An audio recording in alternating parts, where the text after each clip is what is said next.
આપણા કપાસમાં જે પ્રોબ્લેમ થવાનો ડર હતો તે પ્રોબ્લેમ થવા માંડ્યો છે. તો હું પહેલાં તમને બતાવું કે આપણા કપાસમાં શું પ્રોબ્લેમ થયેલો છે. ત્યારે આપણો કપાસ 55 દિવસનો આજે કમ્પ્લીટ થઈ ગયો છે અને આજે તે પ્રોબ્લેમ માટે જે દવા આપણે સ્પ્રે કરવાનો હતો તે દવા સ્પ્રે કરવાનો પણ ચાલુ છે. તો હું તમને બતાવું કે શું થયેલું છે આપણા કપાસમાં. તો જો આપણા કપાસમાં ફ્લાવરિંગ સ્ટાર્ટ થઈ ગયું હતું, તો આ રીતનો ફાલ આવવાનો સ્ટાર્ટ થઈ ગયો હતો. પરંતુ જુઓ તમે, આ રીતનો ફાલ હવે ખરેલો છે. હું તમને બીજી જગ્યાએ પણ બતાવું તો અહીંયા પણ જુઓ તમે, તો આ રીતનો જે ફાલ ખરેલો, આ ફાલ હવે ના ખરે અને આની મજબૂતાઈ માટે આપણે જે સ્પ્રે કરવાનો હતો તે જ અત્યારે સ્પ્રે કરવાનું ચાલુ છે. જે આપણે આરો સ્પ્રે કરવાનો હતો તે સ્પ્રે આપણે 10 દિવસ પહેલાં જ કરવાનો હતો, પરંતુ આપણે જે દિવસે દવા લાવ્યા તે દિવસે સ્પ્રે કરવાનો હતો. પરંતુ જે દિવસે આપણે દવા લાવ્યા તે દિવસથી વરસાદ કન્ટિન્યુ ચાલુ થઈ ગયો અને 3 થી 4 દિવસ કન્ટિન્યુ વરસાદ ચાલુ રહ્યો. અને પછી આપણા ખેતરમાં 1 દિવસ પાણી ભરી રહ્યું કપાસમાં આ સારામાં, અને આગળના બ્લોગમાં તમે જોયું જ હશે. તો તેવામાં તો આપણે દવાનો સ્પ્રે કરાય નહીં, અને પછી 2 થી 3 દિવસ તે આ વરાપ આવતા થયું ખેતરમાં ફરે એવું. 2 થી 3 દિવસ તો હતું જ ને અંદર જાય એવું. તો 3 થી 4 દિવસ તેમાં નીકળી ગયા, એટલે 10 દિવસ નીકળી ગયા. અને તેમાં ને તેમાં તમે જુઓ આપણા કપાસમાં ફાલ ખરવાનું સ્ટાર્ટ થઈ ગયું અને આ રીતનો ફાલ ખરેલો છે. તો તેના માટે આપણે દવાને સ્પ્રે કરવાના હશે. અને આમાં જીવાત પણ થોડીક છે, ચૂસ્યો અને જે સફેદ માખી આવે તે.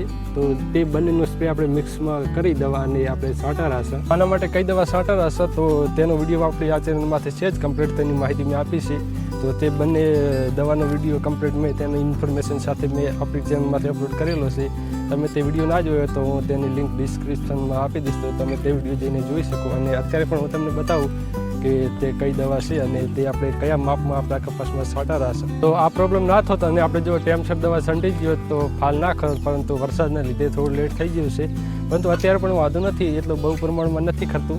તો આ ટાઈમે ફાલ ખરે જ, જેમ કે 50-55 દિવસના ગાળામાં કપાસમાં ફ્લાવર આવવાનું સ્ટાર્ટ પણ થઈ જાય. તો હું તમને બતાવું આપણા કપાસમાં પણ ફ્લાવર આવવાનું સ્ટાર્ટ હવે થઈ ગયું છે. તો તે ટાઈમે જો આ રીતનો હવામાન હોય વાદળછાયું, તો કપાસમાં આ રીતનો પ્રોબ્લેમ થાય.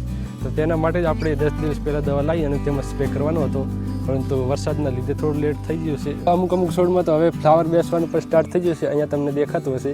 તો જે આ રહ્યો તેમાંથી આ રીતનું ફ્લાવર આવશે. તો આ ના ખરે તો ફ્લાવર આવી જાય, પછી તે ના ખરે. તો તેની મજબૂતાઈ માટે જ આપણે આ સ્પ્રે કરેલા છે આ દવાનો. અત્યારે જે આ દવાનો આપણે સ્પ્રે કરેલા તે આ રીતે દવા આપણે ચૂસ્યો અને સફેદ માખી માટે આપણે આ એસીમો નામની દવાનો સ્પ્રે કરેલા છે.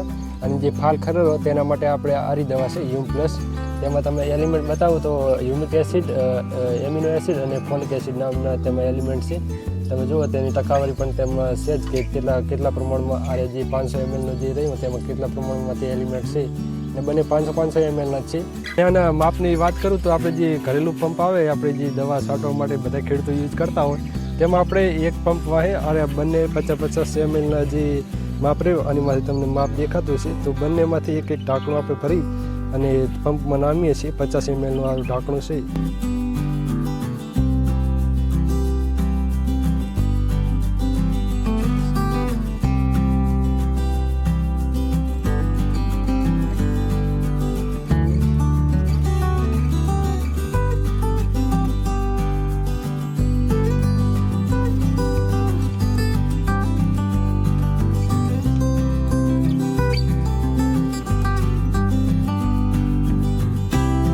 દવા તો આપણે આખા જ કપાસમાં કમ્પ્લીટ છાંટી નાખી છે. તો હવે 3 થી 4 દિવસ પછી તેનું રિઝલ્ટ બતાવીશ કે તેનું રિઝલ્ટ કેવું આવ્યું છે આપણા કપાસમાં.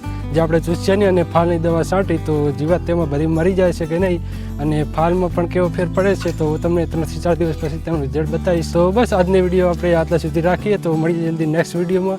ત્યાં સુધી આપણી આ ચેનલ સબસ્ક્રાઈબ કરી દેજો અને આપણા વિડીયોને લાઇક કરી દેજો. તો મળી જલ્દી નેક્સ્ટ વિડીયોમાં. ત્યાં સુધી જય હિન્દ, જય ભારત.